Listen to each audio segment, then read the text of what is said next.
వాక్య భాగంలోకి వెళ్దాము. హెబ్రీలకు రాసిన పత్రిక 12వ అధ్యాయము 11వ వచనము చదువుతున్నాను. మరియు ప్రస్తుతమందు సమస్త శిక్షయు దుఃఖకరముగా కనబడునేమో గాని సంతోషకరముగా కనబడదు. అయినను దాని యందు అభ్యాసము కలిగిన వారికి అది నీతియను సమాధానకరమైన ఫలమిచ్చును. హల్లెలూయా. ఏందట? ఈ యొక్క అపోస్తలుడైన పౌలు హెబ్రీలకు రాస్తున్నాడు. ఈ యొక్క పత్రికలో చక్కని మాట వివరిస్తున్నాడు. చిన్న మాట, చిన్నదే కానీ మాటలో ఉన్న మర్మము చాలా గొప్పది. హల్లెలూయా. ఏమంటున్నాడంటే, మరియు ప్రస్తుతమందు సమస్త శిక్షయు దుఃఖకరముగా కనబడునే గాని. హల్లెలూయా. ప్రస్తుతమందు ఒక మానవునికి వచ్చే శిక్ష, మామూలుగా శిక్ష ఎలా కనబడుతుంది మనిషికి? సంతోషకరంగా కనబడుతుందా, దుఃఖకరంగా కనబడుతుందా? సాధారణంగా శిక్ష పడ్డప్పుడు దుఃఖపడడం, బాధపడడం, వేదన పడడం అనేది సాధారణంగా మనిషికి కలిగేదే. హల్లెలూయా. శిక్షలో వాస్తవంగా మనకు జరిగేది ఏంది? దుఃఖమే, వేదన జరుగుతుంది ఖచ్చితంగా. శిక్ష కన్నా సంతోషాన్ని ఇస్తుందా? ఎవరికన్నా ఇస్తుందా చెప్పండి? నాకు తెలిసి ఏ మనిషికి ఇయ్యదు. హల్లెలూయా. ప్రతి మానవునికి ఏమిస్తుంది శిక్ష? దుఃఖాన్ని, కన్నీటిని, వేదననే ఇస్తూ ఉంటుంది. హల్లెలూయా. మరి దేవుడు ఏమంటున్నాడు? మరి శిక్ష అనేది ఎక్కడి నుంచి వస్తున్నది? హల్లెలూయా. శిక్షించబడడం ఎంతవరకు ఎలా ఉన్నదో ఒకసారి గమనిద్దాం. ఇదే 12వ అధ్యాయములో, హెబ్రీ రాసిన పత్రిక 12వ అధ్యాయంలో ఒక మాట ఉన్నది. ఇక్కడ 6వ వచనములో, 5వ వచనం 6వ వచనంలో, నా కుమారుడా, ప్రభువు చేయు శిక్షను తృణీకరించకము, ఆయన నిన్ను గద్దించినప్పుడు విసుకకము. ప్రభు తన్ను ప్రేమించు వారిని శిక్షించి తాను స్వీకరించు ప్రతి కుమారుని దండించును. హల్లెలూయా. బట్టి దేవుడు కూడా తాను ప్రేమించిన వారిని ఏం చేస్తూ ఉంటాడట? శిక్షిస్తూ ఉంటాడు. తాను ఎవరినైతే స్వీకరిస్తాడో వాడిని ఏం చేస్తూ ఉంటాడు? దండిస్తూ ఉంటాడు. తండ్రి కుమారుని దండించుడు తప్పా రైటా? సరైనదే కదా. తండ్రి కుమారుని ఎలా దండిస్తాడో, ఎలా శిక్షిస్తాడో, మరి పరలోకమందున్న తండ్రి కూడా ఆయా సందర్భాలలో మనిషిని ఏం చేస్తూ ఉంటాడట? శిక్షిస్తూ ఉంటాడు. ఎందుకు శిక్షిస్తాడు?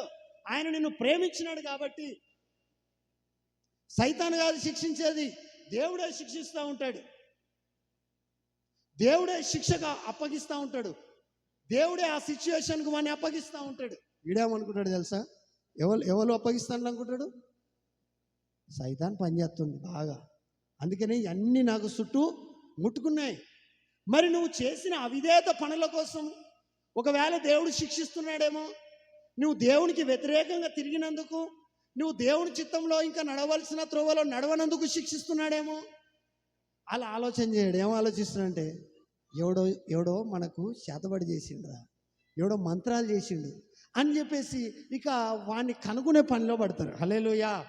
దేవుని దగ్గర కనుగొనే పనిలో ఉండరు. దేవుడా, నన్ను ప్రేమిస్తున్నావు కాబట్టే నన్ను సరిచేయడం కోసం శిక్షిస్తున్నావా? నన్ను నీ కుమారుడిగా స్వీకరిస్తున్నావు కాబట్టి. ఇప్పుడు ఒక కొడుకును పలా కొడుతున్నాడు అనుకో, ఒక వ్యక్తిని, ఒక చిన్న పిల్లగాన్ని పలా కొడుతున్నాడు అనుకో, చూసేటోళ్ళందరూ ఏమనుకుంటారు? అంత రూడ్గా కొట్టడానికి, అంత భయంకరంగా శిక్షించడానికి ఎవరికి అధికారం ఉంటుంది? తండ్రికి అయితే అధికారం ఉంటుంది. హల్లెలూయా. వాడేదో పొరపాటు చేస్తున్నాడేమో, వాడి తండ్రి కావచ్చు, వాడి తల్లి కావచ్చు, శిక్షిస్తున్నారు అనుకుంటాం. అయితే మరి దేవుని దగ్గర నుంచి వచ్చే శిక్షను కూడా మనం ఎలా భావించాలంటే అలా భావించాలి. హల్లెలూయా. ఆయా సందర్భాలలో ఇవన్నీ వస్తూ ఉంటాయి. సైతాన్ మీదకి వదిలిపెట్టేసి దేవుడు ఎందుకు శిక్షిస్తున్నాడో ఆ విషయాన్ని తెలుసుకోకుండా ఉండకూడదు. కానీ ఆ శిక్ష ఎందుకు అమలు చేయబడుతున్నది, అసలు శిక్ష ఎందుకు కలిగింది నాకు? శిక్ష అంటే ఏంటిది అసలు? దేవుడు మనల్ని స్వీకరించినాడు, ప్రేమించినాడు కాబట్టి ఆయా సందర్భాలలో శిక్షిస్తూ ఉంటాడు. హల్లెలూయా. ఇది సాతాను యొక్క దండన కాదు, కానీ దేవుడు నిన్ను ప్రేమించి ఇచ్చే శిక్ష తప్ప, నిన్ను సరిచేయడం కోసం ఇచ్చేది తప్ప నిన్ను పాడు చేయడం కోసం కానే కాదు. హల్లెలూయా. ఇక నుంచి ఎప్పుడైనా దేవుడు శిక్షిస్తే ఏమనుకోవాలా? నా తండ్రి నన్ను ఏం చేస్తాడు అనుకోవాలి? ఒక దెబ్బ కొట్టిండు, దానికి సీరియస్ ఎందుకు కావాలా? చాలామందికి హెచ్చరించి బంధించినట్టుగా కొంచెం రూడ్గా మాట్లాడినామంటూ, కొంచెం కఠినంగా మాట్లాడినాం అనుకో, పాస్టర్ ఇట్లనైనా మాట్లాడేది, దేవుడు అట్లనేనా చేసేది అని చెప్పేసి వ్యతిరేకమైన ఆలోచనలు ప్రారంభం చేస్తూ ఉంటారు. హల్లెలూయా. ఎందుకు మరి వేరే సేవకుడు నన్ను ఎందుకంటలేడు, ఈయన ఎందుకంటున్నాడు? నన్ను ప్రేమించిన వాడు కాబట్టి నా మేలు కోరి నన్ను సరి చేస్తున్నాడేమో, నన్ను హెచ్చరిస్తున్నాడేమో అనుకోవచ్చు కదా. రియల్లీ నువ్వు అని అనుకోగలిగితే నిశ్చయముగా ప్రభు నన్ను ప్రేమిస్తున్నాడనే విషయాన్ని కూడా నువ్వు గమనించగలుగుతావు. అలా గమనించినోడైతే శిక్షను ఏం చేస్తూ ఉంటాడు? తృణీకరిస్తాడా? తృణీకరించాడు, స్వీకరిస్తూ ఉంటాడు. హల్లెలూయా. ఆ శిక్షను స్వీకరించే మనస్సాక్షి ఉంటుంది. కాబట్టి ఈ శిక్ష ఎలా ఉంటుందంటే అప్పుడప్పుడు ఎలా ఉంటుందంటే, అసలు అన్యాయంగా నేను శిక్షించబడుతున్నానా ఏంది, అసలు అన్యాయంగా నేను శిక్షించబడుతున్నా అని చెప్పేసి అసలు ఎందుకు శిక్ష వస్తున్నది కూడా అర్థం కాని పరిస్థితి. హల్లెలూయా. దేవుడు ఎందుకు అలా మాట్లాడుతున్నాడో కూడా అర్థం కాదు.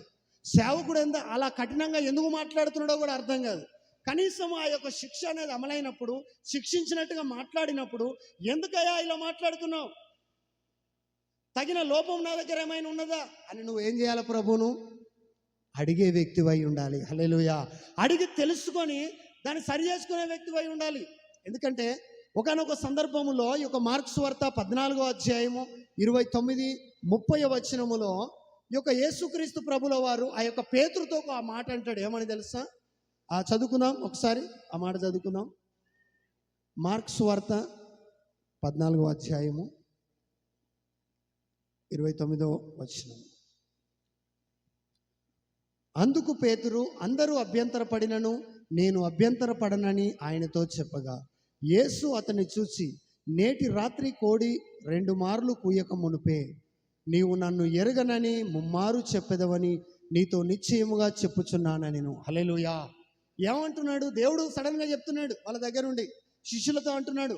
ఆ శిష్యులలో ప్రత్యేకంగా ఎవరితో మాట్లాడుతున్నాడు? పేతురుతో అంటున్నాడు. ఏమని? అరే బాబు, అయ్యా నీకోసం సావడానికైనా నేను సిద్ధమే, నీకోసం ఏ అభ్యంతరాలు వచ్చినా కూడా నేను భయపడా, నీకోసం నిలబడతా అంటే సడన్గా దేవుడు మాట్లాడే మాట ఎట్లా మాట్లాడుతున్నాడు అంటే, ఈరోజు రాత్రి కోడి 2 మార్లు కూయక మునుపు నువ్వు నన్ను ఎరగనని ఎన్ని మార్లు చెప్తావట? 3 మార్లు చెప్పేస్తావు. కోడి 2 సార్లు కూయ ముందుకే 3 సార్లు నేను యేసును ఎరగనని అబద్ధం చెప్పేస్తావు అన్నప్పుడు ఆయనకి ఏమనిపించిందంటే, అసలు నేనెందుకు చెప్తాలా, నాకు ఆ మాట ఎందుకు వస్తుంది, దేవుడు నన్ను ఎందుకు ఇలా చూస్తున్నాడు, దేవుడు నన్ను ఇలా అర్థం చేసుకుంటాడా? ఆ మాట పేతురుకు కొంచెం బాధకరంగా అనిపించినది. హల్లెలూయా. వేదనకరంగా అనిపించింది. ఎందుకు అన్యాయంగా ఒక అభాండం నా మీద వేస్తున్నాడు దేవుడు? ఇప్పుడు నేను దేవుడు తెలియదని నేను అన్నానా? అనలేదు. అనక ముందుకే ఈరోజు రాత్రట నేనట అభ్యంతర పడుతున్నట, నేనట దేవుడు తెలియదంటున్నట, నేను ప్రభుతో తిరిగిన వాడిని, ప్రభుతో ఉన్నవాడిని, నేను అలా ఎందుకంట? అలా అనను. అన్యాయంగా దేవుడు నా మీద ఒక నిందేస్తున్నాడు, అన్యాయంగా ఒక మాట నన్ను గద్దిస్తున్నాడు అని అనిపించవచ్చు. కానీ ఆ రాత్రి జరిగింది ఏంది? నిశ్చయముగా దేవుడు చెప్పుచున్న మాటలే అక్కడ నెరవేరుతున్నాయి. దేవుడు నాకు తెలియదని అంటున్నాడు. రియల్లీ దేవుడు శిక్షించినప్పుడు ఏం చేయాలా? ఆ శిక్షగా అనిపిస్తూ ఉంటుంది ఆ మాటలు. సేవకుడు కూడా అప్పుడప్పుడు శిక్షించేటట్టుగా మాట్లాడినప్పుడు, ఇరుకులో పెట్టినట్టుగా మాట్లాడినప్పుడు ఆ మాటలు ఎందుకు నాకే చెప్తున్నాడు? నువ్వు తప్పిపోయేటట్టున్నావు అంటే నేను తప్పిపోయేటట్టు కోరుకుంటున్నావు ఏంది నువ్వు? ఇలాంటి వాళ్ళు ఉన్నారు. అయ్యా నువ్వు తప్పిపోయేటట్టున్నావు, ప్రార్థన చేస్తలేవు, వాక్యం చదువుతలేవు, ఇలా చేస్తే తప్పిపోయేటట్టున్నావు అని దేవుడు హెచ్చరిస్తున్నాడు అని అంటే వీళ్ళు ఎలా అర్థం చేసుకుంటారు తెలుసా? అంటే నేను చర్చికి రావద్దని కోరుకుంటున్నాడేమో. ఉల్టా అర్థం చేసుకునే వాళ్ళు. అంటే దేవుడు చెప్తున్న మాట వీళ్ళకు శిక్షగా కనబడుతుంది, చెప్తున్న హెచ్చరిక కావచ్చు, మాట కావచ్చు, అలా కనబడుతున్నది. కానీ దేవుడు చెప్పుతున్నది ఆయన మేలు కొరకే. హల్లెలూయా.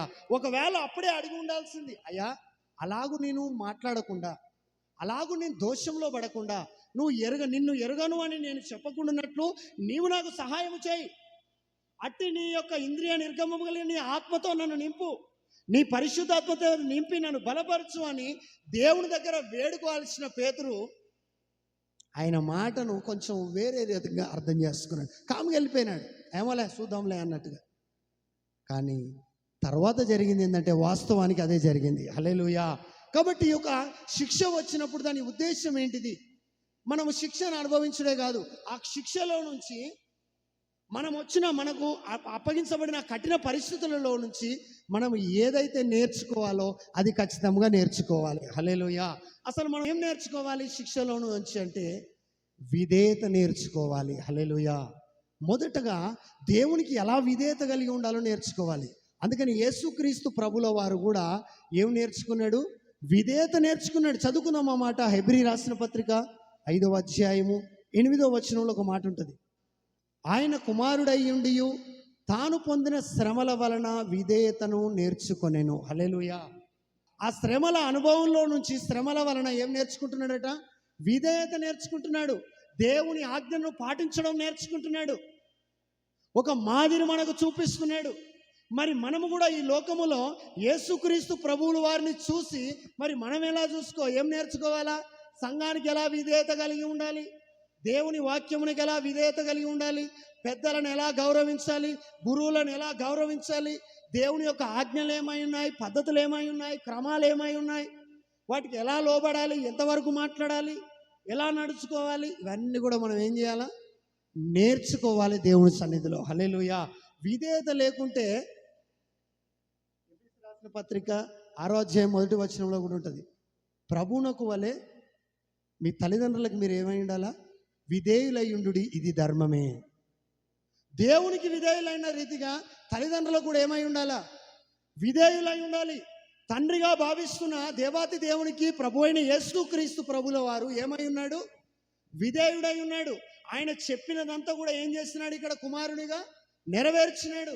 ఈరోజు ప్రభువుకు దగ్గర కూడా మనము అలా నెరవేర్చే మనస్సాక్షిని కలిగి ఉండాలి. హల్లెలూయా. అది విధేయత. మనము దేవుడు చెప్పే మాట అయితే నువ్వు ఒకటి చేస్తున్నావంటో దీన్ని ఏమంటారు? వీళ్ళు ఎవరు? 7:30కు రమ్మంటే 8:30కు వస్తే వీళ్ళు విధేయులా? అవిధేయులు. విధేయత లేదు, పాటించడం లేదు. ప్రార్థన చేసే సమయాన్ని వేరే పనులకు ఉపయోగిస్తూ ఉంటాం, వేరే కార్యకలాపాలకు వెళ్ళిపోతూ ఉంటాం. ఒక్క నిమిషం కూడా ఆలోచించరు అసలు. ఏమని? అసలు ఇది ప్రార్థన దినం కదా, ఇది ఆరాధన దినం కదా, అదేముండదు. వాడు రమ్మన్నాడు, నేను పోయినా, అంతే. వాడు రమ్మన్నాడు, నేను పోయినా అంటే అంత సింపుల్గా. అంటే ఏం లేదు వీళ్ళ దగ్గర. దేవునికి వాక్యానికి విధేయులు లేరు. దేవాతి దేవుడు శ్రమలో ఉండి ఏం నేర్చుకుంటున్నాడట? విధేయత నేర్చుకుంటున్నాడు. కష్టాలలో ఉన్నప్పుడు, వేదనలో ఉన్నప్పుడు, ఒక ఇరుకును నువ్వు అనుభవిస్తున్నప్పుడు మరి నువ్వు కూడా ఏం చేయాలా? దేవునికి ఎలా విధేయుడై ఉండాలో, సంఘానికి ఎలా విధేయులై ఉండాలో, సేవకులకు ఎలా విధేయులై ఉండాలో, తల్లిదండ్రులకు ఎలా విధేయులై ఉండాలో. గోడ కూర్చేపించినప్పుడు పిల్లలు ఏం ఆలోచించాలా? నేను సార్ చెప్పిన మాటకి ఎలా విధేయుడైనై ఉండాలా అనే విషయాన్ని వాడు ఏం చేయాలా? ఆత్మ పరిశీలన చేసుకుంటే, ఉండమన్నాడు కాబట్టి గంట సేపు అయినా ఉంటాం మొద్దు లెక్క అని చెప్పేసి గోడకుంటాడు. మళ్ళీ లేచిపోయింది అనుకో, నెక్స్ట్ డే కూడా మళ్ళీ గోడ కుర్చేస్తాడు. గోడ కుర్చీ అయిపోతాడు ఇడిగా జీవితాంతం. ఇక పుస్తకం చదివే పరిస్థితులు ఉండవు, ఇక బాగుపడే పరిస్థితులు ఉండవు. మరి గోడ కుర్చేసినప్పుడు, ఆ శిక్షలో ఉన్నప్పుడు ఏమి నేర్చుకోవాలన్నట? నువ్వు విధేయత నేర్చుకోవాలా. సార్ మాటని వినకుంటేనే కదా, దాన్ని పెడచెవిన పెడితేనే కదా నాకు ఈ గోడ కుర్చీ వచ్చింది, ఈ యొక్క గ్రౌండ్ చుట్టూ 4 రౌండ్లు కొట్టాల్సి వచ్చింది. ఇవన్నీ ఎందుకు వచ్చినాయి? కాళ్ళ సందులో నుంచి తలకాయ ఏం పట్టుకోవాలా? చెవులు పట్టుకునే పరిస్థితులు ఎందుకు వచ్చింది అని ఆలోచన చేస్తే ఏం చేస్తాడు తెలుసా? ఖచ్చితంగా విధేయుడై ఉంటాడు. హల్లెలూయా. ఈరోజు మనము కూడా ఏదో ఒక శిక్ష, ఏదో ఒక బాధ చేత, ఏదో ఒక టార్చర్తో, ఏదో ఒక టెన్షన్తో ఉండొచ్చు. ఈరోజు నువ్వు ఈ యొక్క శిక్షలో, ఈ యొక్క వేదనలో, ఈ యొక్క కష్టకాలంలో ఉండి నువ్వు ఇందులో నుంచి నేర్చుకోవాల్సింది కూడా ఏం చేయాలా? నేర్చుకోవాలి. హల్లెలూయా. పరిశుద్ధ గ్రంథంలో నుంచి నేర్చుకోవాల్సింది నేర్చుకోవాలా. సేవకుల దగ్గర నుంచి నేర్చుకోవాల్సింది నేర్చుకోవాలి. నీ కష్టాలలో నుంచి నువ్వు నేర్చుకోవాల్సింది కూడా నేర్చుకోవాలా. అందులో మొదటిది విధేయత నేర్చుకోవాలి. హల్లెలూయా. మరి దేవుడే యేసయ్య తండ్రి, ఆయన కుమారుడయ్యుండి కూడా ఏం చెప్తున్నాడు? నేను ఎందుకు నేర్చుకుంటా అన్నాడా? చాలామంది మా డాడీ ప్రార్థన చేస్తాడు, ఇక నాకెందుకులే, నేను సేవకుని కొడుకును కదా, నాకు ప్రార్థన ఎందుకు, నేను సేవకుని కుమార్తెను కదా, నాకు ప్రార్థన ఎందుకు, నాకు విధేయత ఎందుకు? ఏలీ పిల్లలకి ఏం లేదు? విధేయత లేదు. సంఘం వచ్చిన వాళ్ళ ఏడల అవిధేయులై ప్రవర్తించినారు. కాబట్టే దేవుడు ఎవరిని ఎన్నుకున్నాడు? సమూయేలుని ఎన్నుకున్నాడు కదా. ఈరోజు చాలామంది అలా అనుకుంటూ ఉంటారు, మేము పుట్టు క్రైస్తవులే, మాకెందుకులే విధేయత, మాకు అన్నీ తెలుసు. కానీ దేవుడు ఏమంటున్నాడు తెలుసా? నీ ఉంటున్న క్రమములో, నీకు వస్తున్న శిక్షలో నుంచి, బాధలో నుంచి నువ్వు ఏమి నేర్చుకోవాలట? దేవుని పట్ల, సంఘము పట్ల, సేవకుల పట్ల, ప్రతి వ్యక్తి పట్ల, తల్లిదండ్రుల పట్ల నువ్వు ఏం కలిగి ఉండడం నేర్చుకోవాలా? విధేయత కలిగి ఉండుట ఎలాగో నేర్చుకోవాలి. హల్లెలూయా. దావీదు విధేయత కలిగి ఉన్నాడు కాబట్టి తన అన్నల కోసము కొంత సామాగ్రి, ఆహార పదార్థాలు పంపించినప్పుడు ఏం చేస్తాడు? తండ్రి మాటను ధిక్కరించగా విధేయుడై తీసుకుపోయినాడు. యోసేపు అన్నల మంచి చెడుల సమాచారం తీసుకురమ్మని యోసేపును తండ్రి యాకోబు పంపించినప్పుడు విధేయుడైనాడు కాబట్టి వెళ్ళిపోయినాడు, అంతే. ఎదురు చెప్పినాడా?